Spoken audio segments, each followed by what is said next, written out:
Esta aula pretende-se para o dia 23/6, certo?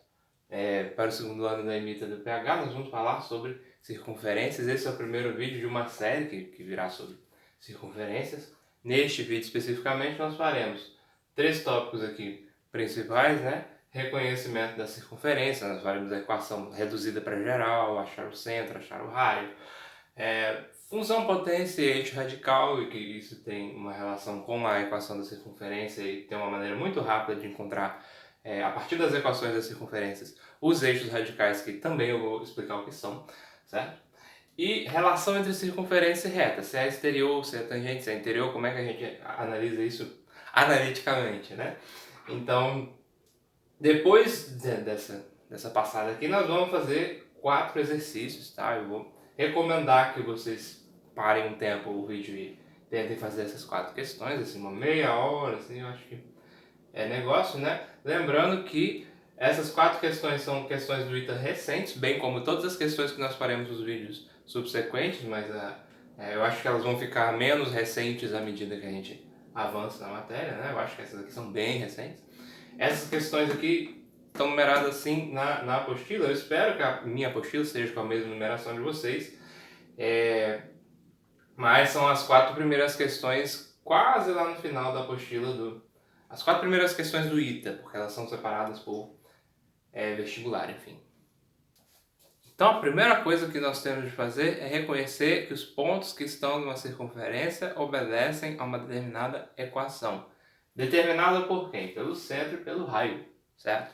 Então se eu tenho um ponto de coordenadas x e y em cima de uma circunferência, cujo centro tem coordenadas as y e cujo raio é r, como é que eu sei qual equação esse ponto cumpre? É simples, essa distância, que a gente sabe calcular a distância, né? Do ponto xy ao ponto AB, ela tem que ser r. Ou seja, x menos o a ao quadrado mais y menos o b ao quadrado é igual a r quadrado por Pitágoras, né? E aí quando você tem coordenadas do centro e raio explícitos aqui dessa maneira em quadradinhos aqui, né? A gente chama de equação reduzida. E você poderia claramente desenvolver esses trinômios quadrados perfeitos e colocar no formato de equação geral, que é esse aqui, né? x2 mais y2, mais um certo cara multiplicando x, um outro multiplicando y mais o c, igual a zero, certo? Então, essa passagem aqui é muito fácil. A outra é que você pode ter um pouco de dificuldade, espero que não muita, porque você vai ter que completar o trinômio quadrado perfeito para descobrir, dada a equação geral, que é como ela vai ser cuspida para você nos exercícios em geral, né?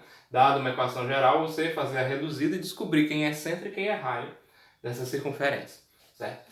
Então eu vou fazer isso em 2 exemplos que vão ser particularmente úteis aqui, que são os da questão 51. Eu vou amaciando a questão 51 aqui para vocês ao longo da matéria, porque eu acho que ela é a mais difícil das 4, certo? Então, para começar, vamos pegar essa circunferência lambda 1 que ele deu ali em equação geral, né? Tudo bem que o lado direito não está igual a zero ali, mas enfim. Vamos colocar isso aqui na forma da equação reduzida para descobrir quem é centro e quem é raio dessa circunferência e dessa outra.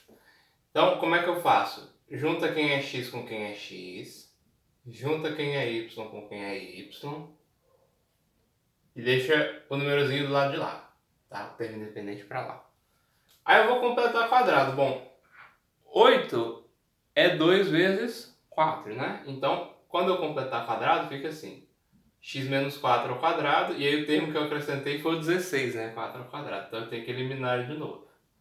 Mais 4 é o dobro de 2, então y mais 2 ao quadrado menos 4, isso aqui igual a 20, né? Na hora que eu arrumar, 16, 20, com mais 20, 40 lá do outro lado, vai ficar assim, ó. X menos 4 ao quadrado mais y mais 2 ao quadrado igual a 40, tá? Então o que eu vou obter? Se eu quiser escrever centro e raio, o centro dela vai ser... Lembra que a reduzida é x menos o x do centro. Eu estou subtraindo 4. Então na coordenada x é 4, não é menos 4. Aqui y menos o y do centro. Então o y do centro é menos 2, né? Então o centro é 4 menos 2 e o raio ao quadrado, atenção, é 40, né? Então se eu quiser o raio, é raiz de 40. Beleza? Então mais um exemplinho aqui para nós, ó. Junta quem é x com quem é x, né? Na segunda circunferência. Estou fazendo já do exercício porque aí vocês já se adiantam, né? Vão saber já quem é centro e raio. Porque essa questão é um pouco mais elaborada, né? Então eu junto x com x, eu junto y com y, o 8 fica do lado de lá. Então agora eu completo o quadrado, né? Esse aqui eu preciso...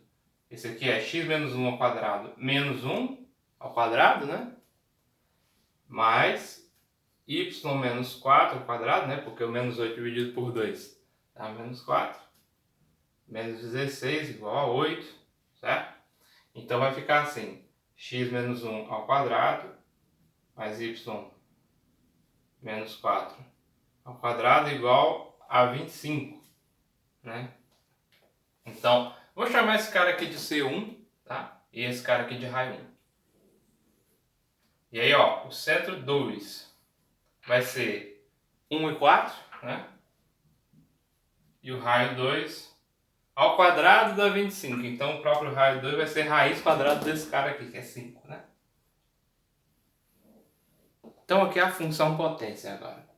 Quando você tem uma circunferência de centro C, dado um ponto P, esteja ele fora ou sobre a circunferência ou dentro dela, ou mesmo que conhecida como centro, enfim, você tem a noção de potência de um ponto em relação à circunferência, que é o quê? Quadrado da distância menos quadrado do raio, certo? Tem toda uma intuição geométrica por trás disso, não é o nosso foco agora, nós vamos fazer conta, certo? Então o que é distância ao quadrado menos raio ao quadrado? Ela é simplesmente distância ao quadrado, né? X menos a ao quadrado, mais y menos b ao quadrado, isso aqui é o quadrado da distância, né? Do ponto xy ao centro da circunferência, que é o AB, menos o raio ao quadrado. Bom, só que quando você tem a equação da circunferência, né? A expressão da equação da circunferência, né? Lembrando que aqui eu estou considerando que ela está nessa forma aqui com o segundo membro igual a zero, né? Que é importante. Estou considerando ela com essa forma aqui com o segundo membro igual a zero. Se você tirar essa expressão aqui e chamar isso de f1 de xy, ou seja, uma função de duas coordenadas, né? Você vai ter exatamente a função potência. Por que ela se chama função potência? Porque ela vai te dar exatamente essa d quadrado menos r quadrado aqui, né? Essa potência justamente do ponto xy em relação à circunferência cuja equação está dada aqui. Importante, para isso ser a função potência, os coeficientes aqui tem que ser 1, né? Então aí eu extraí f1, função potência, para lambda 1 e f2, função potência para lambda 2, né? Então agora nós estamos preparados para entender a noção de eixo radical de duas circunferências. O que é isso? Bom, primeiro, é um lugar geométrico, né? Ou seja, um conjunto de pontos que tem a mesma potência em relação a ambas, né? Ou seja, o conjunto daqueles pontos de coordenadas x e y, tá? Isso é f1 de xy, que é a potência do xy em relação à circunferência lambda 1 lá do nosso exemplo, né? É igual à potência em relação a lambda 2, certo? Então as potências são iguais, seja para uma circunferência ou para outra, né? E calha de ser esse conjunto R aqui uma reta, né? Que é perpendicular à reta que une os centros. Nós vamos fazer uma figura, isso vai ficar mais claro, né? Não vou demonstrar que ela é perpendicular, fica como exercício para a gente não fazer um vídeo muito longo. Mas aí o que acontece é o seguinte: por que vai dar uma reta? Diferença de F2 e F1 igual a zero, né? É isso que o ponto xy tem que cumprir. Lembra que eu falei que o coeficiente aqui tinha que ser 1 nas duas funções potência? Pois então, como esse coeficiente é 1 nas duas funções potência, na hora que eu fizer F2 menos F1, né? Esse cara vai cortar esse, certo? Esse cara vai cortar esse, e aí eu só vou ficar com termos de grau 1 ou então um termo independente. 2x menos o menos 8 dá 6x, então eu fiz essa conta aqui, né? Menos 8 menos 4 dá menos 12, menos 8 menos 20 dá mais 12, e isso vai ser zero, tá? Para os pontos que estão no eixo radical dessas duas circunferências do nosso exemplo. Então o eixo radical delas tem essa equação aqui, certo? E o interessante de eixo radical é que ele facilita algumas coisas na sua vida, né? Por exemplo, essas duas circunferências específicas aqui, elas são secantes, né? Já vou adiantar, né? Elas são secantes e o que acontece? Quando duas circunferências, vamos dizer aqui, lambda 1 e lambda 2 são secantes, adivinha qual vai ser o eixo radical delas? Acertou, vai ser a reta suporte da corda comum, né? Por que eu sei disso? Porque esse ponto comum aqui tem potência zero em relação às duas circunferências, né? A potência do ponto, quando o ponto está em cima da circunferência, é zero, porque a distância é igual ao raio, né? Então, potência desse cara que é zero para as duas, potência desse cara que é zero para as duas, os dois estão no eixo radical. Como eu sei que o eixo radical é uma reta, ela só pode ser essa reta suporte da corda comum, né? Lembrando que, se por acaso vocês precisarem, não é só no caso que as circunferências são secantes, tá? O eixo radical sempre é perpendicular à reta que une os centros das duas circunferências. E aí, por que isso vai ser útil na questão 51? Porque ele fala alguma coisa da corda comum, certo? Então você vai fazer a equação da corda comum, o que você vai fazer? Você vai fazer isso aqui igual a isso. Bom, aí você vai ter justamente acho que na questão 51 não necessariamente é tão útil. Mas você vai saber que a corda comum tem como reta suporte a diferença das funções potência, né? Em outros casos, bom, por exemplo, as circunferências poderiam ser exteriormente tangentes, né? Quando elas são exteriormente tangentes, adivinha o que vai acontecer? Vai ser um caso extremo disso aqui, né? Imagina você afastando as duas circunferências secantes até que elas fiquem tangentes. Bom, vai ser a tangente comum pelo ponto aqui onde elas se tocam, né? O eixo radical. Por que eu sei disso? Porque um ponto que está no eixo radical é o ponto comum, de novo, né? E eu sei que se eu passar essa reta aqui, né?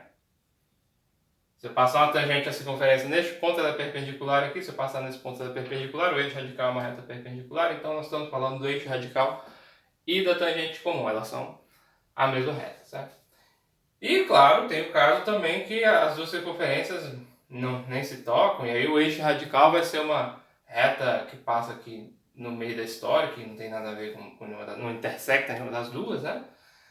De novo, vai ser perpendicular à reta que une os centros, enfim, mas aí não tem uma intuição direta, pelo menos eu não enxergo uma intuição direta, como nos outros casos, para a geometria da situação. Rapidamente, meus caros, como eu consigo saber se uma reta e uma circunferência são exteriores, tangentes ou secantes? Muito simples, eu vou olhar para a distância do centro até essa reta. Nós já sabemos fazer a distância de ponta a reta com aquela fórmula da módulo sobre raiz e tal. Se a distância for maior do que o raio, a distância do centro à reta for maior do que o raio, quer dizer que a reta passa por fora da circunferência, não tem nenhum ponto comum, né? Reta exterior.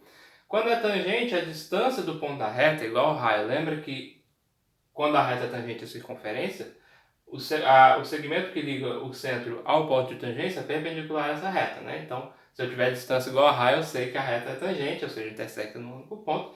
E quando é que a reta é secante? Quando essa distância do centro à reta é menor do que o raio. Então, sempre é comparar a distância e raio para saber qual é a relação. Bom, vamos resolver as questões. Não sei se vai dar tempo de colocar todas no mesmo vídeo, mas pelo menos a 51 eu quero colocar neste mesmo vídeo. Então, armando a questão, a gente já tinha descoberto que o centro dessa é 4, o centro dessa é 4 menos 2. E aí, fazendo os raios direitinho, se você tentar fazer a figura, vai ficar mais ou menos isso aqui. Ele fala que a B é a corda comum. Então, nós já tínhamos o tempo todo ali, né, graças à nossa dedução lá do eixo radical de lambda 1 e lambda 2, a equação da reta B era x menos 2y mais 2 igual a 0, certo? Então aí, ó, o que eu vou fazer para encontrar realmente as coordenadas de A e B? Ele falou que B está no primeiro quadrante, então ele é o de cima. Eu vou realmente pegar aqui a equação de lambda 2, que era x menos 4 ao quadrado mais y mais 2 ao quadrado igual a 40, né? E vou intersectar com o eixo radical, né? X menos 2y mais 2 igual a 0, ou seja, x igual a 2y menos 2, tá? Então, eu vou resolver esse sistema aqui para encontrar os pontos da B. O que eu estou fazendo? Estou intersectando essa reta com essas conferências, não, com essas conferências lambda 1 aqui, tá bom? Então, acho que eu escrevi lambda 2 aqui, né? Era lambda 1. Enfim, o que eu faço? Eu jogo esse x aqui dentro da outra, né? Então vai ficar 2y menos 2 menos 4 ao quadrado mais y mais 2 ao quadrado menos 40 igual a 0. Y ao quadrado vai ficar 4 mais 1, 5, né? Só pra gente fazer rapidinho. Menos 6, menos 2, 12, menos 24, mais 4, 20. Menos 20y. Aqui, incrivelmente, vai cortar, né? Porque 36, 40, 40, 0. Tá? Então, você vai encontrar duas raízes, y igual a 0 ou y igual a 4. Um ponto que tenha y igual a 0 não pode estar no primeiro quadrante, então ele está no segundo. Então, automaticamente, eu já achei que a coordenada y do A é 0, né? Por isso que eu desenhei ele até em cima do eixo, eu já sabia disso, né? Então, a coordenada y é 0 e pela equação aqui, se jogar y igual a 0, você vai achar x igual a menos 2, certo? E, claro, por que eu achei duas soluções? Porque tem dois pontos de interseção, certo? Então, y igual a 4 vai me dar x igual a 6, então esse ponto aqui é o 6, 4, ok? Agora, o que ele me contou? Ele me contou que o ponto C está na tangente à circunferência lambda 2 por A, né? O que a gente vai fazer então? Vamos fazer uma reta passar por A e dizer que a distância dessa reta até o ponto C2 é exatamente o raio dessa circunferência que a gente já tinha calculado que era 5, né? Então aí eu chamo a nossa retinha de T e eu vou fazer a equação rápida da reta, tá? Eu conheço as coordenadas x0 e y0 do ponto A, né? E eu não conheço o M, mas eu sei que a equação da tangente T azulzinha ali vai ser y menos o zero, tá? Que é o y lá do A, é igual a m vezes o x mais 2. Então eu faço a fórmula da equação geral aqui, né? mx menos y mais 2m igual a 0. Para quê? Eu vou fazer distância de ponta reta, tá? Então, a distância do ponto C2 à reta T, ela é igual a quanto? Ela é módulo de m vezes coordenada do C2 no x, que é 1, né? O que eu estou fazendo? Fórmula da distância, joga o ponto que você quer a distância na expressão da reta, né? Não sei se vocês lembram, menos 4, que é o do y aqui, mais 2m, sobre raiz quadrada de coeficiente ao quadrado m2, mais outro coeficiente ao quadrado, tá? Então eu quero que a distância, eu quero que o m, que eu não sei, tá? Eu estou representando um feixe de retas que passam por aqui. Eu quero o m tal que a distância desse ponto C2 à reta seja igual ao raio, que é 5, né? Então eu vou igualar isso aqui com 5, resolver essa equação. Prometo para vocês que isso aqui vai dar uma equação de grau 2 que só tem uma raiz. Aliás, uma raiz dupla, né? Por quê? Porque só tem uma reta que tem distância 5 a esse ponto, que é exatamente a reta tangente à circunferência nesse ponto, certo? Porque o raio é 5.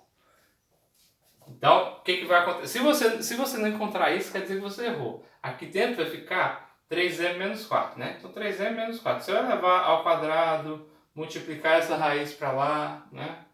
5 ao quadrado, 25. Então, do lado de lá vai ficar 25, mais 25 é meu quadrado, né?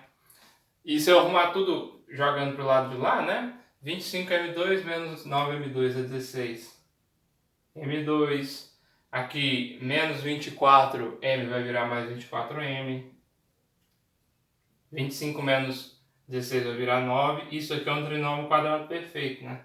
Ele é exatamente 4m mais 3 ao quadrado igual a zero. E aí, como eu tinha prometido, só tem um valor possível para m, que é menos 3 quartos.